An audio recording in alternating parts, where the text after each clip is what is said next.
Existem 18 lições no livro A Psicologia Financeira, de Morgan Housel.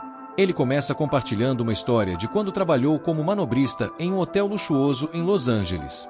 Havia um hóspede frequente, um executivo do setor de tecnologia, que era um verdadeiro prodígio. Aos 20 anos, ele projetou e patenteou um componente crucial para roteadores Wi-Fi, fundou e vendeu várias empresas, e alcançou um sucesso notável. No entanto, seu relacionamento com o dinheiro era, segundo Housel, marcado por insegurança e imaturidade. Esse homem costumava andar com maços de notas de $100, exibindo-os para todos, quer quisessem ver ou não. Quando estava bêbado, o que era frequente, ele se vangloriava de sua riqueza em voz alta, sem motivo aparente. Em uma ocasião, ele entregou milhares de dólares em espécie a um dos meus colegas e pediu que comprasse algumas moedas de ouro de $1.000 em uma joalheria próxima. Com as moedas em mãos, o executivo e seus amigos foram até um cais com vista para o Oceano Pacífico e começaram a arremessar as moedas no mar, como se fossem pedras, rindo e competindo para ver quem conseguia lançá-las mais longe, apenas por diversão. Alguns dias depois, ele quebrou uma luminária no restaurante do hotel. O gerente informou que a luminária custava $500 e que ele teria que pagar pelo dano. O executivo, incrédulo, perguntou: "Você quer $500? E, em seguida, tirou notas do bolso, entregando $5.000 ao gerente, dizendo: "Aqui estão $5.000, agora saia da minha frente e nunca mais me insulte assim novamente." Você pode se perguntar por quanto tempo alguém consegue sustentar esse tipo de comportamento, e a resposta é: não por muito tempo. Alguns anos depois, soube que ele havia perdido tudo. A ideia central deste livro é que o sucesso financeiro está menos relacionado à inteligência e muito mais ao comportamento. A maneira como alguém se comporta é algo complexo de ensinar, mesmo para os mais inteligentes. O sucesso financeiro não é uma ciência exata, mas sim uma habilidade sutil, onde o comportamento é mais crucial do que o conhecimento técnico. Eu chamo essa habilidade de psicologia do dinheiro. O propósito deste livro é usar histórias para demonstrar que as habilidades pessoais são mais significativas do que os aspectos técnicos das finanças. Costumamos pensar e aprender sobre dinheiro de forma semelhante à física, com regras e leis, mas não consideramos suficientemente a psicologia, que envolve emoções e nuances. A física é objetiva, regida por leis. As finanças, por outro lado, são influenciadas pelo comportamento humano. Lição número 1: ninguém é insano. Cada decisão financeira que as pessoas tomam é justificada pelas informações que possuem no momento, integradas ao seu modelo mental único de como o mundo funciona. As pessoas podem fazer coisas que parecem irracionais com dinheiro, mas isso não significa que sejam loucas. O ponto é que indivíduos de diferentes gerações, criados em países distintos, com rendas variadas e valores diversos, em diferentes economias e mercados de trabalho, aprendem de maneiras muito diferentes. Em teoria, as decisões de investimento deveriam ser baseadas em objetivos e nas características das opções disponíveis, mas não é assim que as pessoas agem. Economistas descobriram que as decisões de investimento estão fortemente influenciadas pelas experiências vividas por cada geração, especialmente aquelas do início da vida adulta. A percepção de dinheiro é moldada por mundos distintos, e o que faz sentido para um grupo pode parecer ilógico para outro. Poucas pessoas tomam decisões financeiras apenas com base em planilhas. Elas são feitas em mesas de jantar ou reuniões, onde histórias pessoais, visões de mundo, ego, orgulho, marketing e incentivos se misturam em uma narrativa que faz sentido para elas. Lição número 2: sorte e risco. Sorte e risco são realidades que mostram que todos os resultados na vida são influenciados por forças além do esforço individual. Eles são tão interligados que não se pode acreditar em um sem respeitar o outro igualmente. Ambos ocorrem porque o mundo é complexo demais para que 100% de suas ações resultem em 100% dos seus resultados. Você é uma pessoa em um jogo com 7 bilhões de outras, com infinitas variáveis em movimento. O impacto acidental de ações fora do seu controle pode ter mais consequências do que aquelas que você realiza conscientemente. A linha entre ser ousado e imprudente pode ser extremamente tênue e só ser visível em retrospecto. Risco e sorte são parceiros. Tenha cuidado com quem você elogia e admira. Tenha cuidado ao subestimar os outros ou ao tentar evitar se tornar como eles, e também ao acreditar que todos os resultados são fruto exclusivo de esforço e decisões. Em vez de focar em indivíduos específicos e estudos de caso, é mais produtivo observar padrões gerais. Cultive a humildade quando as coisas vão bem e pratique o perdão e a compaixão quando não vão, pois raramente as situações são tão boas ou tão ruins quanto parecem. É importante apreciar os riscos, pois eles trazem recompensas ao longo do tempo, mas também é crucial ser cauteloso com riscos que podem ser devastadores, pois eles podem impedir que você aproveite oportunidades futuras que trarão benefícios. Lição número 3: Nunca é o bastante. A vida perde a graça sem um senso de satisfação. Felicidade, como dizem, é o resultado de expectativas alinhadas. Ter o suficiente não significa ter pouco. É compreender que um desejo insaciável por mais pode levar ao arrependimento. A habilidade financeira mais desafiadora é estabilizar suas metas, mas é uma das mais importantes. Se suas expectativas crescem junto com seus resultados, não faz sentido buscar mais, pois você se sentirá da mesma forma após um esforço adicional. O perigo surge quando o desejo por mais dinheiro, poder ou prestígio supera a satisfação. O problema da comparação social é que seu teto é tão alto que quase ninguém o alcança, tornando-se uma batalha impossível de vencer. A única maneira de vencer é não entrar nesse jogo desde o início. Aceite que você pode ter o suficiente, mesmo que seja menos do que os outros ao seu redor. Não há razão para arriscar o que você tem e precisa por algo que não tem e não precisa. Há muitas coisas que nunca valem o risco, independentemente do ganho potencial. Manter um estilo de vida abaixo do que você pode pagar ajuda a evitar a armadilha de tentar acompanhar os outros. Lição número 4. O poder do crescimento composto. Quando algo se compõe, um pequeno crescimento inicial pode servir como combustível para um crescimento futuro significativo. Uma base inicial modesta pode levar a resultados extraordinários que desafiam a lógica. Isso pode ser tão desafiador que você subestima o que é possível. O crescimento pode levar a resultados impressionantes, como um patrimônio líquido que se expande significativamente após certa idade.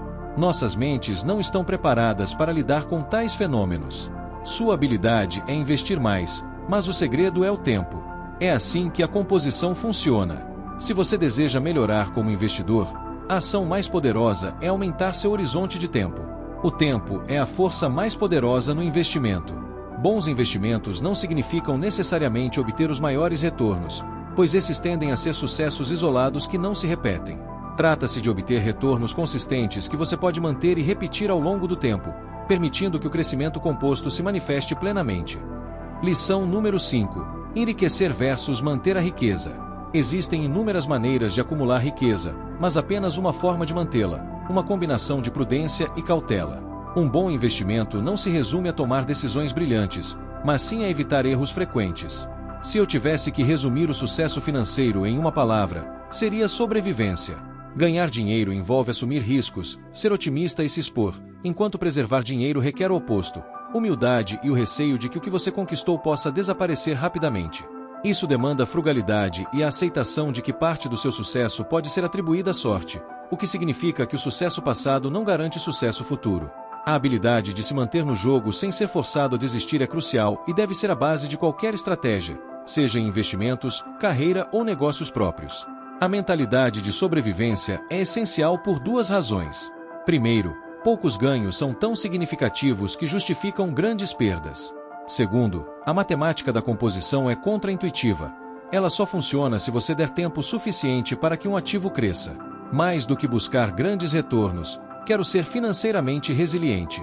Ao ser resiliente, acredito que alcançarei os maiores retornos, pois estarei presente tempo suficiente para que a composição opere suas maravilhas. Planejar é importante, mas o aspecto mais crucial de qualquer plano é ter um plano de contingência caso o original falhe. Muitas apostas falham não por estarem erradas, mas porque dependem de condições perfeitas. A margem de erro, ou margem de segurança, é uma das forças mais subestimadas nas finanças. Ela pode se manifestar de várias formas: um orçamento modesto, flexibilidade de pensamento e um cronograma adaptável. Qualquer coisa que permita viver bem com diferentes resultados é vital. Uma personalidade que seja otimista quanto ao futuro, mas cautelosa sobre os obstáculos que podem surgir, é essencial.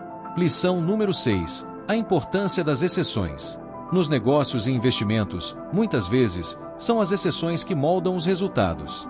As caudas longas, ou os extremos de uma distribuição de resultados, têm um impacto enorme nas finanças, onde um pequeno número de eventos pode ser responsável pela maioria dos resultados. Isso pode ser difícil de aceitar, mesmo quando se entende a matemática, pois não é intuitivo que um investidor possa errar metade das vezes e ainda assim prosperar. Isso nos leva a subestimar o comum e a reagir exageradamente quando eventos excepcionais ocorrem. Tudo que é grandioso, lucrativo, famoso ou influente geralmente resulta de um evento raro entre milhares ou milhões. A maior parte da nossa atenção se volta para essas exceções, o que nos faz subestimar o poder do comum. Um verdadeiro gênio do investimento é aquele que consegue manter a calma e agir racionalmente quando todos ao seu redor estão perdendo a cabeça. As exceções são o que realmente impulsionam tudo. Lição número 7. Liberdade. A verdadeira riqueza está na capacidade de fazer o que você deseja, quando quiser, com quem escolher, pelo tempo que desejar. Essa liberdade é inestimável e representa o maior dividendo que se pode obter. A forma mais elevada de riqueza é acordar todos os dias com a possibilidade de decidir o que fazer. Muitas pessoas buscam enriquecer para alcançar a felicidade, mas a felicidade é complexa e varia de pessoa para pessoa. No entanto, um denominador comum é o desejo de controlar a própria vida. Mais do que o salário, o tamanho da casa ou o prestígio do trabalho, o que realmente traz felicidade é ter controle sobre suas ações e escolhas. O valor intrínseco do dinheiro reside na capacidade de proporcionar controle sobre o tempo, permitindo um nível de independência e autonomia que poucos bens de luxo podem oferecer. Usar o dinheiro para comprar tempo e opções oferece um benefício de estilo de vida incomparável. Alinhar suas finanças para viver de acordo com suas próprias condições proporciona um retorno incrível. A independência não significa parar de trabalhar, mas sim trabalhar no que gosta, com quem gosta, nos horários que desejar. Lição número 8. O paradoxo do homem no carro. Ninguém se impressiona tanto com suas posses quanto você mesmo. Existe um paradoxo aqui. As pessoas frequentemente buscam riqueza para sinalizar aos outros que são dignas de admiração, mas, na realidade, essas pessoas muitas vezes não admiram você. Isso ocorre porque elas usam sua riqueza como referência para seus próprios desejos de serem amadas e admiradas. É um reconhecimento sutil de que as pessoas desejam ser respeitadas e admiradas, e usar dinheiro para comprar coisas chamativas pode não render o respeito esperado. Se respeito e admiração são seus objetivos, busque-os com humildade, gentileza e empatia, que trarão mais respeito do que qualquer bem material. Lição número 9. Riqueza invisível. Gastar dinheiro para mostrar aos outros quanto você tem é a maneira mais rápida de ter menos. Tendemos a julgar a riqueza pelo que vemos, pois é a informação disponível. Não podemos ver as contas bancárias ou investimentos das pessoas, então confiamos nas aparências externas para avaliar o sucesso financeiro. Carros, casas e fotos no Instagram são exemplos disso. O capitalismo moderno incentiva essa fachada. A verdade é que a verdadeira riqueza é invisível. São os carros não comprados, os diamantes não adquiridos, os relógios não usados, as roupas não compradas e os upgrades de primeira classe recusados. Riqueza são ativos financeiros que ainda não foram convertidos em bens visíveis. A única maneira de ser verdadeiramente rico é não gastar o dinheiro que você tem. Isso não é apenas a única maneira de acumular riqueza, mas a própria definição de riqueza. Devemos distinguir entre ser rico e ser abastado. Não entender essa diferença pode levar a decisões financeiras insatisfatórias. Ser rico é ter uma renda atual, enquanto a riqueza está escondida em receitas não gastas e opções futuras. Seu valor está em oferecer opções, flexibilidade e crescimento para um dia adquirir mais do que poderia agora. A natureza oculta da riqueza torna difícil imitar os outros e aprender com seus caminhos. Lição número 10. A importância de poupar dinheiro. Construir riqueza não está diretamente relacionado ao quanto você ganha ou ao retorno dos seus investimentos, mas sim à sua capacidade de poupar. A independência financeira, em qualquer nível de renda, é impulsionada pela sua taxa de poupança. A gestão financeira pessoal, a frugalidade e a eficiência são aspectos do dinheiro que você pode controlar e que são tão relevantes hoje quanto serão no futuro. A poupança é o que sobra após suas despesas, e sem uma alta taxa de poupança, acumular riqueza torna-se difícil. Aprender a ser feliz com menos dinheiro cria uma diferença entre o que você tem e o que deseja, semelhante ao aumento de salário, mas mais fácil de controlar. Uma alta taxa de poupança significa ter despesas menores do que poderia ter, e isso faz com que suas economias rendam mais. Gastar além de um certo nível de materialismo é, muitas vezes, um reflexo do ego. Uma das maneiras mais eficazes de aumentar suas economias não é aumentar sua renda, mas sim sua humildade. Quando você vê a poupança como a diferença entre seu ego e sua renda, entende por que muitos com altos rendimentos economizam pouco. Economizar pode ser alcançado gastando menos, o que é possível se você desejar menos e se importar menos com a opinião dos outros. Não é necessário ter um motivo específico para poupar. Você pode poupar simplesmente para ter opções e flexibilidade no futuro. Os benefícios intangíveis do dinheiro, como a capacidade de mudar de rumo em seus próprios termos, podem ser mais valiosos do que os bens materiais. Ter dinheiro guardado, mesmo sem render juros, pode proporcionar um retorno extraordinário ao oferecer flexibilidade para aceitar um emprego mais significativo ou esperar por boas oportunidades de investimento. Com flexibilidade, você pode aprender novas habilidades, evitar a pressão de competir com outros e encontrar seu nicho no seu próprio ritmo. Controlar seu tempo e suas opções é uma das formas mais valiosas de riqueza. Lição número 11. Ser razoável, não apenas racional. Ao tomar decisões financeiras, não tente ser apenas racional, busque ser razoável. Ser razoável é mais realista e aumenta suas chances de sucesso a longo prazo. Muitas vezes, algo pode ser tecnicamente correto, mas contextualmente inadequado. Um investidor racional toma decisões baseadas em dados numéricos, enquanto um investidor razoável considera o ambiente social, as expectativas dos colegas, o desejo de não decepcionar o cônjuge e as comparações com os concorrentes. Investir tem um componente social que é frequentemente ignorado quando visto apenas por uma perspectiva financeira. Lição número 12. Surpresas e aprendizado. A verdadeira lição das surpresas é que o mundo é imprevisível, e não que devemos usar surpresas passadas como um guia para o futuro. A história, embora útil para calibrar expectativas e entender erros comuns, não é um mapa do futuro. Muitos investidores caem na armadilha de confiar excessivamente em dados históricos, acreditando que eles podem prever condições futuras. No entanto, em um campo onde a inovação e a mudança são essenciais, as histórias que as pessoas contam a si mesmas e suas preferências por bens e serviços estão sempre evoluindo. Os eventos econômicos mais significativos do futuro serão aqueles sem precedentes, para os quais não estaremos preparados. Isso é verdade tanto para eventos negativos, como recessões, quanto para positivos, como inovações. A história pode ser enganosa como guia para o futuro, pois não considera mudanças estruturais relevantes para o mundo atual. Quanto mais longe olhamos no passado, mais gerais devem ser nossas conclusões. Aspectos como a relação das pessoas com a ganância e o medo, seu comportamento sob estresse e sua resposta a incentivos tendem a ser estáveis ao longo do tempo. A história do dinheiro é útil para entender esses aspectos, mas tendências específicas, setores e relações causais são sempre exemplos de evolução contínua. Historiadores não são profetas. Lição número 13. Espaço para erro. A margem de segurança, ou espaço para erro, é essencial para navegar com segurança em um mundo onde as probabilidades, e não as certezas, dominam. Quase tudo relacionado ao dinheiro opera nesse tipo de ambiente. Ter um espaço para erro cria uma diferença entre o que pode acontecer no futuro e o que você precisa que aconteça para se sair bem. Isso proporciona resiliência, que é o que torna o crescimento ao longo do tempo tão poderoso. A parte mais crucial de qualquer plano é incluir a possibilidade de que ele não saia como esperado. Nunca há um momento em que você possa apostar tudo com certeza absoluta. O mundo não é tão previsível. É necessário planejar para o caso de as coisas não saírem conforme o planejado. A história está cheia de boas ideias que foram levadas longe demais, tornando-se indistinguíveis das más ideias. A sabedoria de ter um espaço para erro reside em reconhecer que a incerteza e o acaso são sempre presentes na vida. A única maneira de lidar com isso é aumentando a diferença entre o que você espera que aconteça e o que pode realmente acontecer, garantindo que você possa continuar lutando outro dia. Duas coisas nos impedem de criar espaço para erro: a crença de que alguém deve saber o que o futuro reserva, e a sensação de que não explorar totalmente uma visão precisa do futuro é prejudicial. No entanto, o espaço para erro é uma forma de se proteger contra falhas únicas. Uma regra prática é que tudo que pode falhar, eventualmente falhará.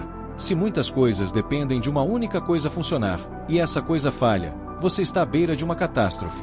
O maior ponto de falha com dinheiro é depender exclusivamente de um salário para cobrir despesas de curto prazo, sem economias para criar uma margem entre o que você acha que são suas despesas e o que elas podem ser no futuro.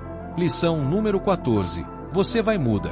Planejar a longo prazo é mais desafiador do que parece, pois os objetivos e desejos das pessoas mudam com o tempo. Um princípio fundamental da psicologia é que as pessoas são péssimas em prever seu próprio futuro. Imaginar um objetivo é fácil e divertido, mas imaginar esse objetivo no contexto das pressões reais da vida é algo completamente diferente. Isso afeta nossa capacidade de planejar metas financeiras futuras. A ilusão do fim da história é a tendência de as pessoas reconhecerem o quanto mudaram no passado, mas subestimarem o quanto suas personalidades e objetivos mudarão no futuro. Devemos evitar extremos no planejamento financeiro, como presumir que ficaremos satisfeitos com uma renda muito baixa ou trabalhar incansavelmente em busca de uma renda alta, o que pode levar ao arrependimento. Também devemos aceitar a realidade de que podemos mudar de ideia. Lição número 15. Nada é de graça. Tudo tem um custo, mas nem todos os custos são imediatamente aparentes. A chave para lidar com dinheiro é descobrir qual é esse custo e estar disposto a pagá-lo. O problema é que o preço de muitas coisas não é óbvio até que você o experimente. Muitas vezes, as coisas são mais difíceis na prática do que na teoria. Isso acontece porque, muitas vezes, não identificamos corretamente o preço do sucesso, o que nos impede de pagá-lo. Como qualquer coisa que vale a pena, investir com sucesso tem um custo, mas sua moeda não é dinheiro, é volatilidade, medo, dúvida, incerteza e arrependimento. A questão é por que tantas pessoas dispostas a pagar por bens materiais evitam pagar o preço dos bons retornos de investimento. A resposta é que o custo do sucesso no investimento não é imediatamente visível. Quando a conta chega, parece uma penalidade por algo errado, não uma taxa para algo bom. Pensar na volatilidade do mercado como uma taxa, e não uma multa, é crucial para desenvolver a mentalidade que permite permanecer investido tempo suficiente para que os retornos trabalhem a seu favor. Os retornos do mercado nunca são gratuitos, exigem que você pague um preço, como qualquer outro produto. O truque é convencer-se de que esse preço vale a pena. Lição número 16. Você e eu. Cuidado com conselhos financeiros de pessoas que jogam um jogo diferente do seu. Existe uma ideia nas finanças que parece inofensiva, mas causou muitos danos. A noção de que os ativos têm um preço racional em um mundo onde os investidores têm objetivos e horizontes de tempo diferentes. As bolhas se formam quando o ímpeto dos retornos de curto prazo atrai dinheiro suficiente para mudar a composição dos investidores de longo prazo para curto prazo. As bolhas não são sobre participação irracional em investimentos de longo prazo, mas sobre pessoas se movendo racionalmente em direção ao comércio de curto prazo para capturar o ímpeto. É difícil entender que outros investidores têm objetivos diferentes dos nossos, porque uma âncora da psicologia é não perceber que pessoas racionais podem ver o mundo de maneira diferente. Os preços em alta afetam todos os investidores de maneiras que os melhores profissionais de marketing entendem. Eles são uma droga que pode transformar investidores focados em valor em otimistas desconectados de sua própria realidade. Uma lição importante é entender seu próprio horizonte de tempo e não ser influenciado por aqueles que jogam jogos diferentes. Pessoas inteligentes e informadas podem discordar em finanças porque têm objetivos e desejos diferentes. Não há uma única resposta certa, apenas a que funciona para você. Lição número 17. A sedução do pessimismo. O otimismo soa como um discurso de vendas, enquanto o pessimismo soa como alguém tentando ajudar. O otimismo é a crença de que as chances de um bom resultado estão a seu favor ao longo do tempo, mesmo com contratempos. O dinheiro é onipresente, então algo ruim que acontece tende a afetar a todos e chamar a atenção. Os pessimistas muitas vezes extrapolam tendências atuais sem considerar como os mercados se adaptam. O progresso acontece lentamente, mas os eventos negativos ocorrem rapidamente e são difíceis de ignorar. É mais fácil criar uma narrativa em torno do pessimismo porque as peças da história são mais frescas. Narrativas otimistas exigem olhar para longos períodos de história e desenvolvimentos que as pessoas tendem a esquecer. Lição número 18. Quando você acredita em qualquer coisa. As histórias são a força mais poderosa da economia. Elas são o combustível que permite que as partes tangíveis da economia funcionem e o freio que limita nossas capacidades. Quanto mais você deseja que algo seja verdade, mais provável é que acredite em uma história que superestima suas chances de ser verdade. Uma ficção atraente surge quando você deseja encontrar soluções, mas enfrenta controle limitado e riscos elevados. As histórias são extremamente poderosas e podem fazer você acreditar em qualquer coisa. Os incentivos são um motivador poderoso e devemos sempre lembrar como eles influenciam nossos objetivos e perspectivas financeiras. Não há força maior nas finanças do que o espaço para erro, e quanto maior o risco, mais amplo deve ser. Todos têm uma visão incompleta do mundo, mas formamos uma narrativa completa para preencher as lacunas. Querer acreditar que estamos no controle é uma necessidade emocional que precisa ser satisfeita, em vez de um problema analítico a ser resolvido. A ilusão de controle é mais persuasiva do que a realidade da incerteza, então nos apegamos a histórias sobre resultados que estão sob nosso controle.